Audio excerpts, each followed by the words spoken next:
नमस्कार, स्वागत है आपके और हमारे YouTube channel morning news India.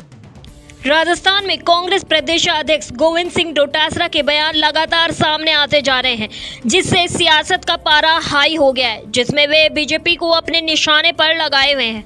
हाल ही में सीकर दौरे पर डोटासरा रहे, जहां उन्होंने बयान दे डाला है। वजूलाल सरकार पर उन्होंने कई तरह के आरोप लगाए हैं, जिसके चलते उनका ये बयान अब सभी जगह वायरल हो रहा है। तो चलिए आपको भी बताते हैं ये बयान विस्तार से। हाल ही में गोविंद सिंह डोटासरा सीकर पहुंचे और मीडिया से बात करते हुए कई अहम मुद्दों पर अपनी प्रतिक्रिया दी। डोटासरा ने कहा कि पिछले 12 महीने में राज्य में स्थिति बहुत ही खराब हो गई है। उन्होंने आरोप लगाया कि सरकार और प्रशासन दोनों ही बिल्कुल सुस्त हो गए हैं। उन्हें कोई सुनने वाला नहीं मिल रहा है और जनता की समस्याओं पर कोई ध्यान नहीं दिया जा रहा है।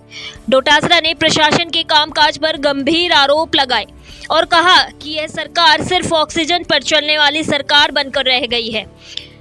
राजस्थान में हो रहे तबादलों और उनकी तारीखों में बार बार हो रही देरी को लेकर डोटासरा ने कहा कि यह सरकार कर्मचारियों की समस्याओं को गंभीरता से नहीं ले रही है। सरकार यह तय नहीं कर पा रही है कि तबादले कब किए जाएंगे। कर्मचारियों और अधिकारियों में बेचैनी है और यह स्थिति चिंता का विषय बन चुकी है। इसके साथ ही डोटासरा ने भाजपा पर भी जमकर हमला बोला। उन्होंने कहा कि भारतीय जनता पार्टी पारदर्शिता की बात करती है, लेकिन उनके शासन में हर मोर्चे पर वह असफल साबित हो रही है।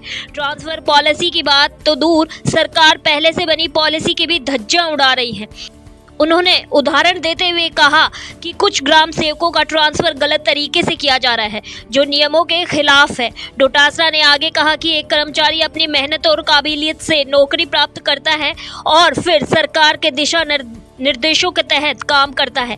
ऐसे में यदि सरकार की नीतियां ही स्पष्ट नहीं है तो उस कर्मचारी को कैसे काम करने का मौका मिलेगा। इसके अलावा डोटासरा ने शिक्षा और पंचायती राज के क्षेत्रों में भी सरकार के नाकाम रहने का आरोप लगाया। उन्होंने कहा कि शिक्षा विभाग और पंचायती राज मंत्री सिर्फ निजी मीटिंग्स में व्यस्त रहते हैं, लेकिन जनता की समस्याओं पर ध्यान नहीं दे रहे। अंत में डोटासरा ने यह भी कहा कि यह सरकार एक पर्ची सरकार बनकर रह गई है, न कि कोई ही दिशा में काम करने वाली सरकार है।